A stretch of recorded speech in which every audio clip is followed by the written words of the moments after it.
أعوذ بالله من الشيطان الرجيم بسم الله الرحمن الرحيم الحمد لله رب العالمين والصلاة على رسول الله وعلى آله الطيبين الطاهرين وأصحابه المنتجبين سيما بقية الله في الأرضين عجل الله تعالى فرجه الشريف اللهم صل على محمد وعلى آل محمد وعجل فرجهم. Dear brothers and sisters, inshallah we'll continue our reading and reflections on Dua 44 of Sahifa Sajjadiya, where Imam Zainul Abidin alayhi salatu wassalam is guiding us in a supplication that serves to welcome this month and serves to orient us in the due respect, the due attention that is to be paid in this blessed month.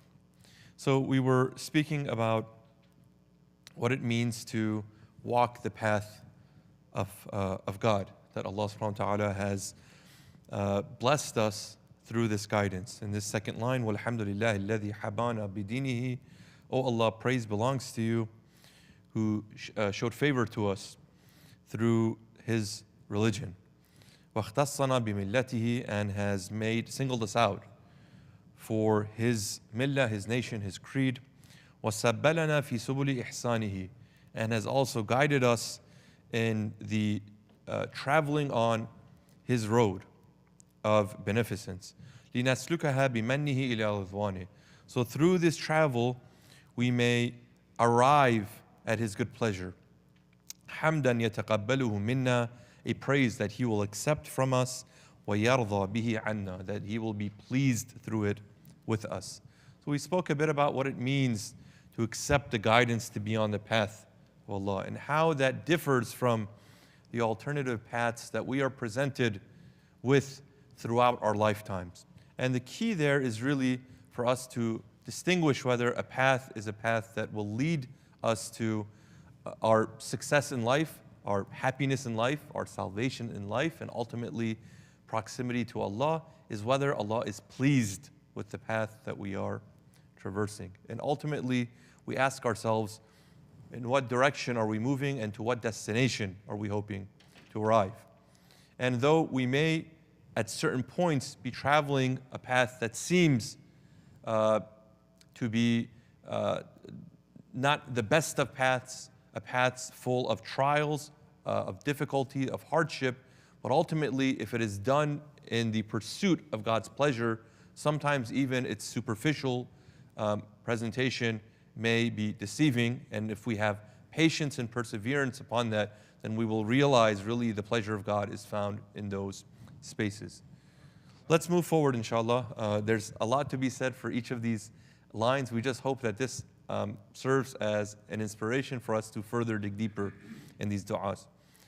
After this, the Imam states, وَالْحَمْدُ لِلَّهِ الَّذِي جَعَلَ مِن تِلْكَ السُّبُلِ شَهْرَهُ شَهْرَ رَمَضَانَ. So of all the different paths that lead to the pleasure of God, one of those paths that Allah has designated is the path of the month of Ramadan. So the month of Ramadan itself is one of these paths that we can achieve the pleasure of God. Now, this is the first description that the Imam gives, but he continues. شهر الصيام, the month of fasting. وشهر الإسلام, and the month of Islam. وشهر الطهور, in the month of purification. وشهر التمحيص, in the month of putting to test. وشهر القيام, in the month of standing. الذي أنزل فيه القرآن, a month wherein the Quran was revealed in it. هدى للناس وبينات من الهدى والفرقان. This Quran that was sent as a guidance to the people, as clear signs of guidance, and serves as the separator. All right, so there are a few titles that Allah subhanahu wa ta'ala gives to this month that serves as a road and a path to His pleasure. First is the month of Ramadan. This is the most popular one, the most common one, and the one that the Quran also describes this month as being. What does Ramadan mean? We know, of course, because we engage with this word so much. Ramadan comes from the root Ramadha. Ramadha can mean a few different things, but at the crux is an extreme difficulty, an extreme heat that is sourced from the rays of the sun on the ground.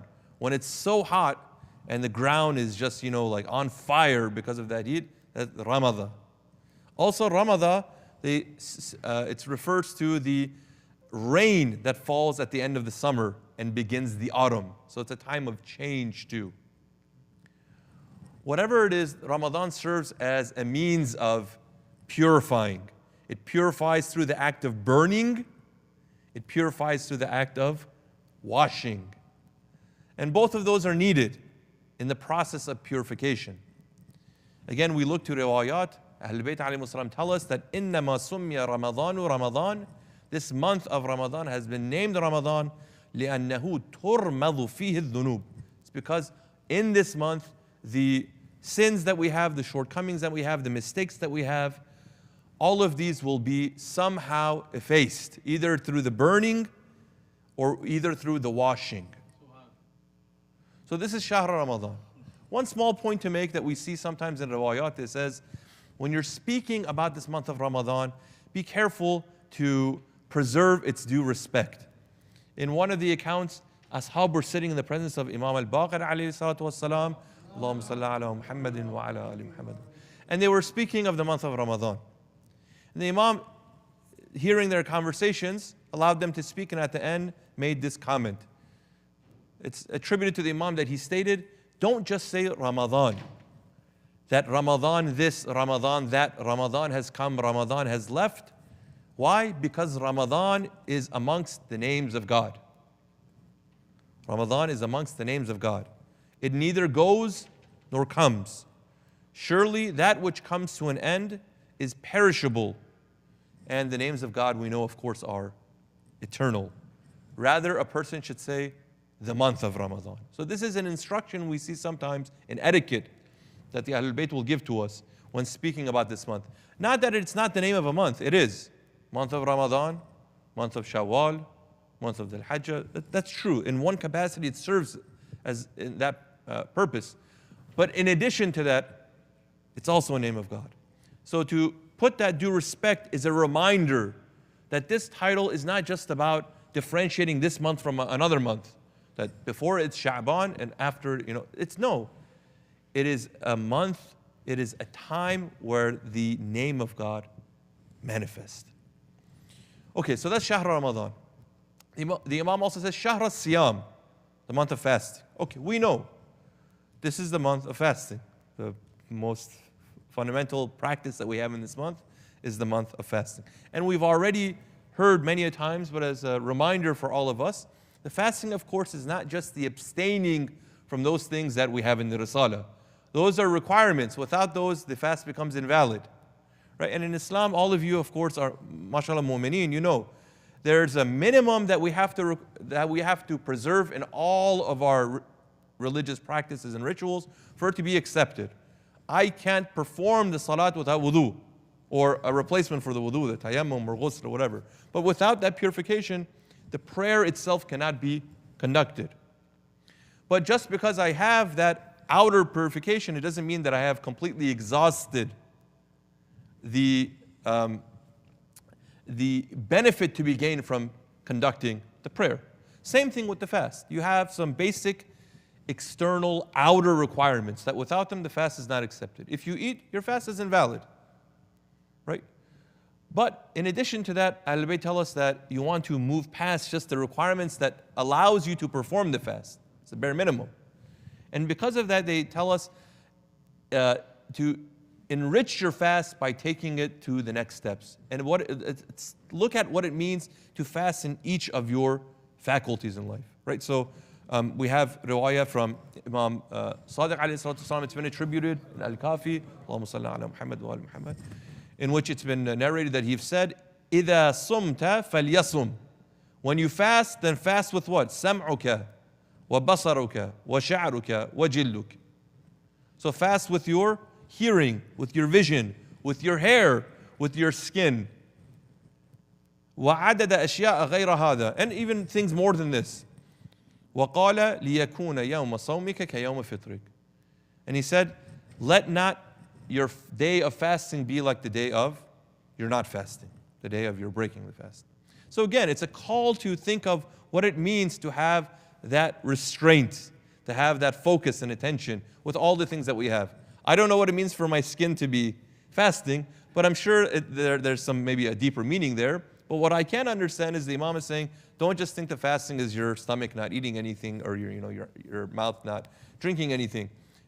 Beyond that, it's also, there's a fast for your eyes and your ears and your other senses too.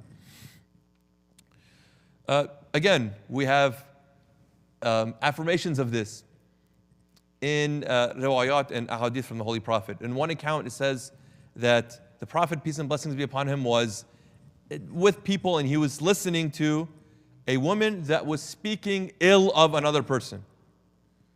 And in this case, she was speaking ill of one of her workers. No.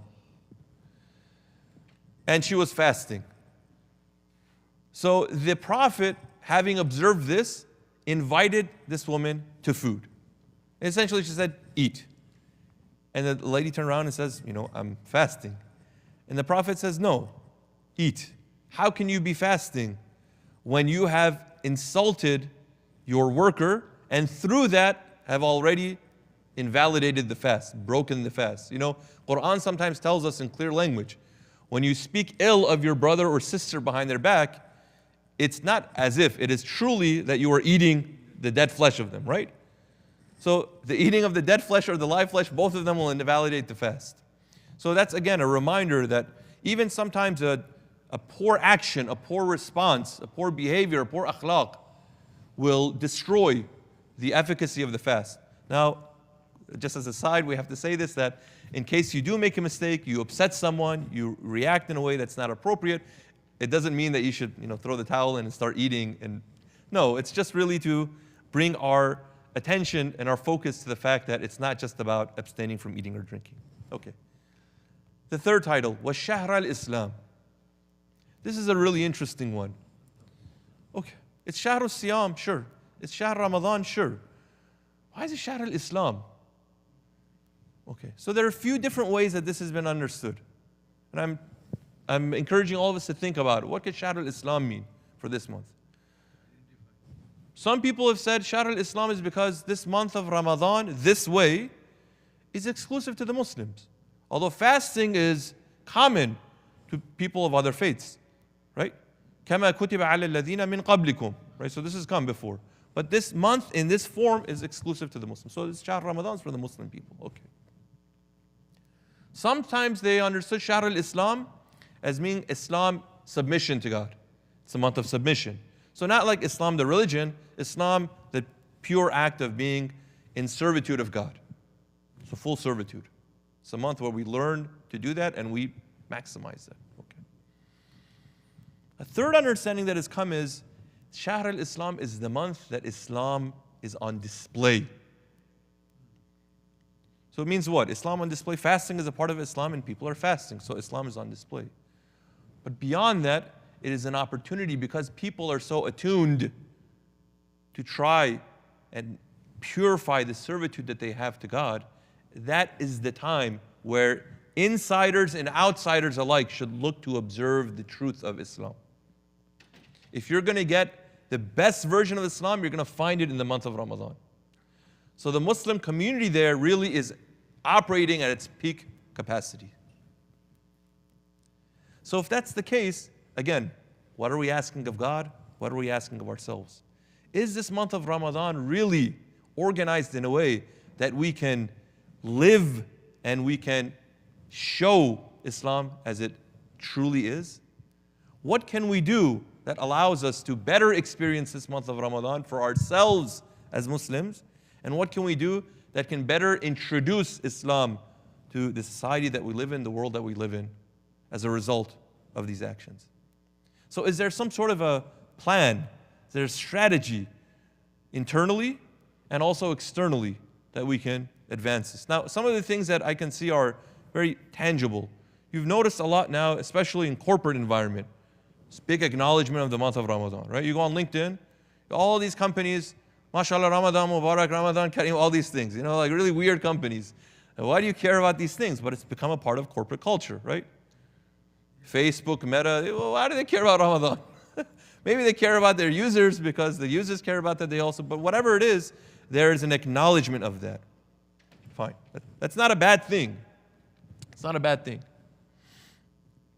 What it does is it provides an opportunity for people to speak about. A lot of diversity, inclusivism initiatives in companies are acknowledging the month of Ramadan, make accommodations.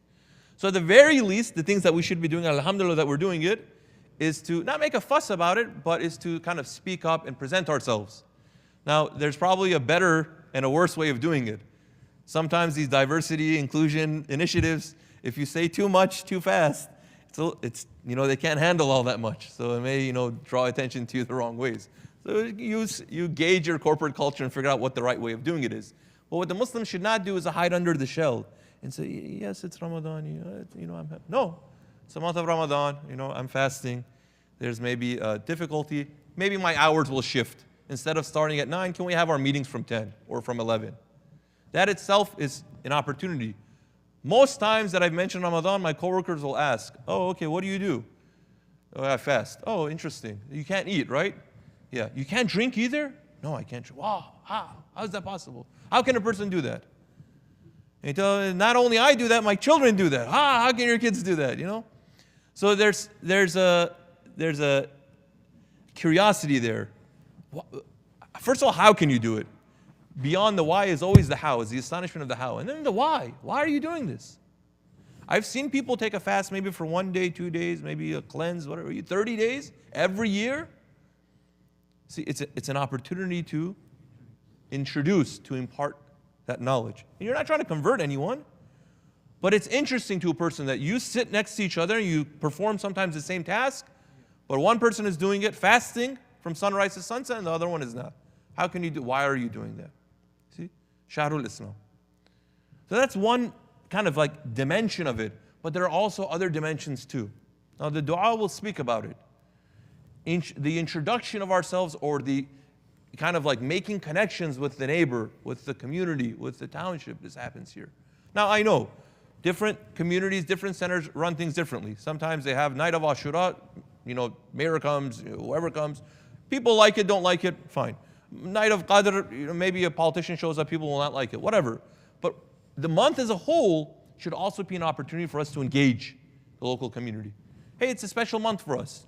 You want to decorate your homes, you want to put some lights out, that's okay too. But whatever it is a showing of Islam. Now these are all the low-hanging fruit as far as I'm concerned. But beyond that, if the month of Ramadan really shows the power that the Muslim community has, Shahrul Islam becomes the month where Muslim community begins to not just raise its voice, but begin to work actively. The activism of the month of Ramadan can be a very powerful thing. And communities and society at large can dedicate themselves for the month of Ramadan to do things that are in line with the Islamic way of life. This month of Ramadan is dedicated, for example, to addressing this problem of the world, the problem of orphans in the world. We have, let's say, of the 100% work that needs to be done to eradicate it, this month of Ramadan we want to do 0.5%. That 0.5% is valuable. But if it becomes the theme that we all collectively engage, this is the month that is dedicated to these things, then there is a standard, there is an expectation, and then there's a way for us to measure success. And it also gives us some purpose of something to do beyond just holding the fast. We all know from our experiences, and I can promise you, once you have something bigger that you're striving for, the smaller things become, they don't really take as much attention, become dull. The fact that you're not eating or drinking will really not occupy your consciousness as much when you're working actively together to address the issue of the orphans, right? You're not going to think about eating or drinking. You got other more important things to worry about. Speaking out against the injustices of the world. Now I know there's a place where you start and a place where you end. When we think of social justice and being activists for social justice, we always think about, well, when will the time come that we can eradicate these things? But sometimes a shift in perspective is important. There's a statement that Imam Khomeini rahmatullah alayhi made that's, I think, is a powerful one. And they're always asking, what's going to happen with all the things that you're doing? You're going to set up some ideal. Oh, he says, ما مأمور به وظیفه هستیم نه مأمور به نتیجه. That means we're tasked with what? That responsibility, not with the outcome, right? So the outcome we hope to achieve is to eradicate poverty, in the world, to eradicate, the lack of access to clean water, to eradicate the non-existence of education. All of those things, that's the outcome. But what's the task? What's the obligation, the responsibility? It's to work towards that. So I work, I have a limited time in my life, I have a limited resources in my life, I use them, what is at my disposal, and when I'm done, I played my part, other people come and follow it along. See, if we're always looking at the final product, right? If we're looking to be satisfied by being there when that thing happened, many of us will not live to see that. That's okay, but it shouldn't stop us from doing something. So Shahrul Islam, the exemplification of what it means to be Muslim. The Muslim community starts thinking in these terms. We move past the strategizing that we do for iftar. You see sometimes, this commodification of Ramadan. Again, getting together and having a nice food is a good thing. No problem with it. You put it on Instagram, it's a good thing. But if the mind is only, is circumscribed to just thinking about that, if the vision is so tunnel that is just thinking about those things, it's such a waste, right? Because that same ingenuity, the same strategy, the same effort can be put towards other things too. Shahrul Islam. Wa Shahrat Tahur, month of purification. We said Shahr Ramadan, month that we have to burn, we have to be washed. So it's a month that we're attempting really to work on the purification. Again, we have to take manageable, reasonable steps. Okay? Choose a few things. We make this intention with Allah that we want to work on these things. With Allah's support, any and all thing is possible. We work towards it, Allah will give us. Why not? We read dua iftitah every night. The way Allah treats us and the way we treat Allah. You call to me, I ignore you. But yet I come you, فَارْسِرْتُ أَدْعُوكَ آمِنًا. Right? وَأَسْأَلُهُ مُسْتَأْنِسًا لَا خَائِفًا وَلَا وَجِلًا. I'm so confident in who you are and your relationship that you have with me that even with my poor actions, I still come with the confidence to ask you that you will respond. Okay, so in the purification, the same way. Don't let the shaitan come and say, you haven't done anything for 11 months. Now all of a sudden you want to become, arif billah. No, it's okay. Tell shaitan, be quiet. You're not invited to this banquet, right? There's no entry for you here. Come here, and there's so much that is within reach if we actually have the trust in Allah and a little confidence in ourselves. So those stages of purification, some are external. We work on them. Even the small things like trying to be in a state of wudu. It's a good thing. It's not such a hard thing. Try that. Just in the morning, when you wake up, try to make wudu and start your day. Even if you break it 2 seconds later, it's okay. Before you go to sleep, try to make wudu and go to sleep. It doesn't matter, how long you keep it. It's the intention that's important. Working on the wajibat, abstaining from the haram. These are the building blocks, the foundations. And finally, working towards purifying those 5 senses. The Imam has said, when you fast, control those things too. Then from there, you move to those internal purifications, where you're purifying the heart, you're purifying the imagination, you're purifying the thoughts, you're purifying the intentions. Inshallah, many of you I'm sure are there. You can assist us to move past the external to the internal too. وَشَهْرَ التَّمْحِيسِ, the month of putting to test. The month of putting to test. Okay. Tamhis explains the process of purifying. It's the process of how gold, when we want to purify gold, how is gold purified? How is gold processed? How is gold refined? That's what tamhis is. Now, when we look to the Quran says that one of the sunnahs of Allah, precedents of God, is the conducting of this tamhis. And because something is supposed to be purified, it removes impurities. So if someone is good and is moving towards goodness, the tamhis will remove the impurities, and the pureness of the iman will remain.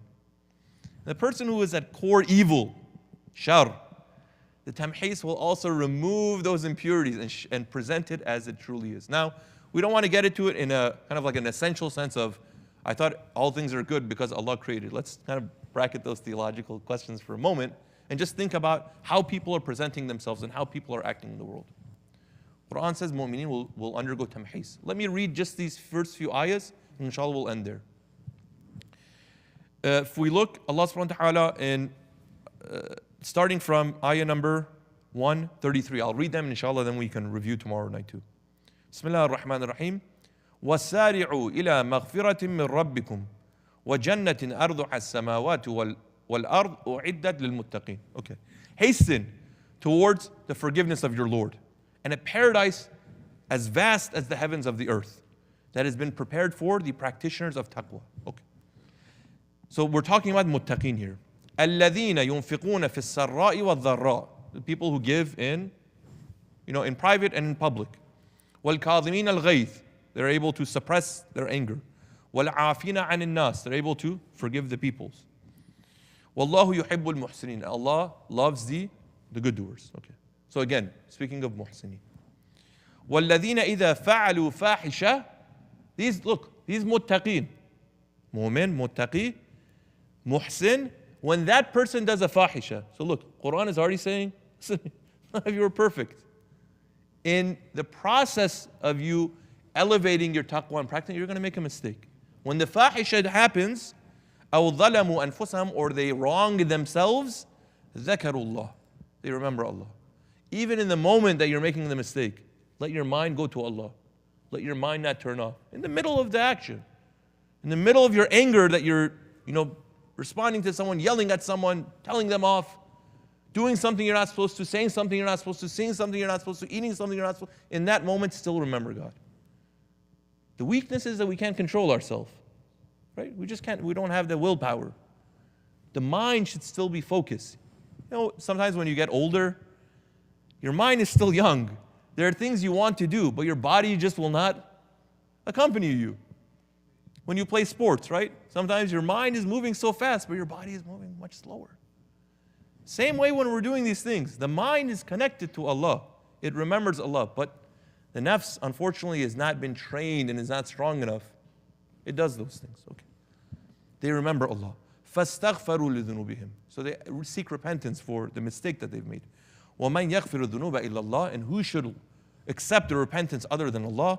وَلَمْ يُصِرُّوا عَلَى مَا فَعَلُوا وَهُمْ يَعْلَمُونَ. They don't insist on that action. They make a mistake once, twice, 3 times. They're working to remove it.